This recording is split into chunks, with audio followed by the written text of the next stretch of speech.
Hey everyone, this is Tommy Zarka, one of the sports information directors here at Clarkson University, and I'm joined by the Golden Knights head Alpine ski coach, Jeff Lathrop. This interview will serve as a quick catch up for parents, alumni, and prospective student athletes as a kind of state of the program.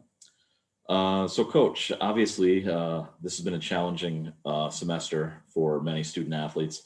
Can you talk a little bit about the navigating that you've had to do around some odder than usual schedules for any kind of dry land practices or indoor practices that you might have had, as well as the unfortunate situation where you're, I'm assuming, not going to be able to take your traditional Thanksgiving trip? Yeah, that's right. Our fall has looked quite different than normal, but we've done the most we can with it. And I think we still had a productive season. Um, the building that we would typically be doing our dry land in was not online due to COVID restrictions. So a lot of people vying for turf time on the soccer field made us just have different times where we couldn't practice as a full team, but we were just offering multiple sessions throughout the day and doing what we could with that. And like you said, our Thanksgiving camp at Sunny River wasn't able to happen this year.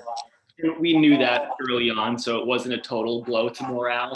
But it's always a bummer to lose time on snow with your athletes. Um, Coach, you lost a few of your top skiers to graduation this past year. One is back, of course, as an assistant coach. He's pictured here as a background. Can you talk a little bit about the freshman group that came in and how you think that they may impact the team? Obviously, you're not running off of anything that you've seen so far, but previous times and any kind of scouting that you may have done. That last year being my first year, I definitely took a more active role in recruiting, which I'm very thankful for because we were graduating quite a few seniors last year. And with a smaller team, the roster spots, there's not too many available. So in a year where you graduate 5 or 6 seniors, you have to be a little more forthright with your recruiting process. But it worked out, and we have a really strong crew of incoming students, and uh, some are freshmen, some are transfer. Okay. And it's great to have Nick back as our GA, who's very familiar with the program and does a great job of just instilling the sense of atmosphere that we want to create on the team with new students. Um, Also, Coach, last year at Nationals in Lake Placid, the USCSA was able to get most of its scheduled events in, but the competition was ended rather abruptly, and there was no ceremony for anything at the end. Can you kind of talk about the surreal quality of that last week, and just trying to get races in, to kind of conclude your season in a more natural state? And also, can you talk about what you've done for this year's schedule and how that has come about in the last couple of weeks? Yeah, so started with nationals last year. It was great to have it in our backyard at our home mountain. Um, that was really nice, and it just allows you to be a little looser going into the event, where you don't have to get on a plane and travel across country. So we were really appreciative of that fact, and Whiteface does a great job hosting all of our races.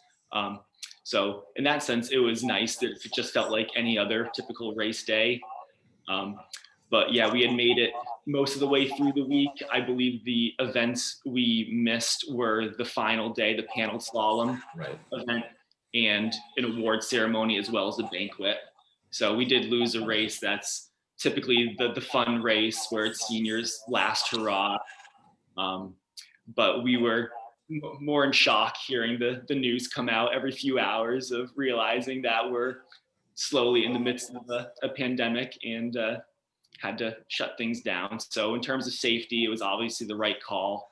But again, yeah, it's tough to see your seniors end things so abruptly in a non-traditional way. Usually there's a Yeah. nice conclusion to our season, and we felt a little robbed of that this year. And And for this season, uh, right. we're pretty much operating, assuming things go according to plan. The one thing we've done officially so far is move our first race back by a week to give us and other institutions the time for people to quarantine upon their return after coming back from the holidays. So that's it with our regular season. That's changed so far. but we did just get news that nationals has been canceled, with the hopes that then regions are able to dedicate more effort just to themselves and try to Okay. get some semblance of a successful season. Where the Nationals were at Mammoth Lake in California? Is that where it was supposed to be? Yep, they're scheduled to be there this year, Yeah. and they'll remain there as a site for 2022. Okay. Yeah, that was going to be my question, because I didn't know if they were just going to end up losing it or if it was, would rotate back to the East Coast or not. So, okay, that's All intention of keeping it there. okay. Last thing I'd like to ask you about, Coach, is the annual Let's See You Give Day that Clarkson had a few weeks ago. It was the fifth time that Clarkson Athletics has done a Giving Day, and this was your second time through. So last year was kind of a learning experience for anything that was going on. As a new coach and not necessarily having the information that you might want to be able to get in contact with alums and everything, can you talk a little bit about what your team did to try and connect with any of the team supporters through social media this year, and how things went for you in general as a program? First, I need to thank the athletes for all their hard work. If not for them, then we wouldn't have found any success, I don't think, because it was a new way to try to go about it. We couldn't do our typical social media activities where we're full group doing something like that. So it took a little bit of creativeness to get the word out there. Really trying to spread the word as much as we could on social media, and directly reaching out to people went a long way this year. And the results of it were great. This is our second year in a row, at least, that we were on the podium. So we get that additional cash prize, which goes a long way. And it just it shows the support that we receive from current students, athletes, the alums, parents, other staff. It means a lot, especially in this year where there are so many unknowns, that everyone's donation really does mean a lot. Yeah. Well, thank you for joining me today, Coach. I appreciate it. It was a pleasure. Very welcome, Tommy. And everyone here at the athletic department wishes best of luck in the spring semester, and hopes that you can get as many races in as possible. I do have one last thing. Is there any chance that there was going to be any kind of thing that you would do virtually, or is this, maybe not even necessarily on the same day, or is everything definitely going to have to be on the mountain on the same day with the same people? I'm not quite sure. I'm curious as to whether or not, what the limitations might be for, say, Babson traveling into New York, or you traveling to New Hampshire or something like that.